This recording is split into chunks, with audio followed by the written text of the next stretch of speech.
is your hand, and this is a comfortability thing, but to either be like all the way up here or almost up to the top right here, evenly spread out. That's going to create a good triangle of vision. So when you go up to shoot, you can see everything clearly, and your hand is in the right spot. Now, when you actually go up to shoot, there's a couple of other important things to keep in mind. One thing that you can see players do that is not really good is this wrist right here is not loaded. And what I mean by loaded is you want this to be bent right here. So when you go up to a shot, there are some players that you'll see that go up like this when they get ready to shoot. That's not a good thing, because when you go up to shoot, it's going to create a weird spin, and it's not a good flow in your shot. What you want to do is you want to have this wrist loaded, the ball a little bit at an angle here above your elbow. You want your guide hand to be in that good spot right here. And when I go up to shoot, when we're looking at this guide hand, you want it to peel off as you go to shoot. So what happens with some younger players, and even up to the high school, is when they go to shoot, this guide hand, they'll end up using it to make their shot go.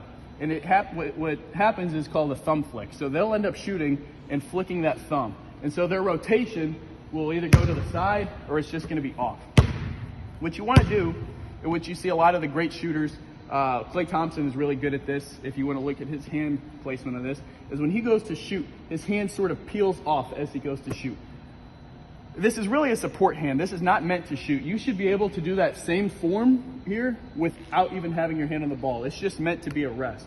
So when I go to shoot, this hand plays no role in creating the backspin on my shot. It just sort of peels off as I go to shoot. Now the next thing that we want to look at when we do this is getting that good consistent backspin. So one thing you can do, even if you don't have a hoop at home, is you get into your form, you have your wrist loaded, you go and do your shot, and you get a good backspin. And you'll know it's a good one if it comes right back to you, just like that. If it goes off to the side, then it's going to start going different directions. But you'll know you have a repeatable, consistent jump shot when every time you go to shoot that ball, the ball comes right back in that direction. Now, the next thing, if you want to come over here and look,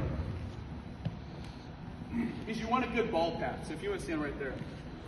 And what I mean by ball path is when you go to shoot, this is called the shot pocket in this area right here. When I rise up to shoot the ball, you want this ball to almost make like this curve right here. So you see, when I go to shoot, I have my wrist loaded and my arm here, but I don't go up like this. Like it's not pressing up against me. I have a good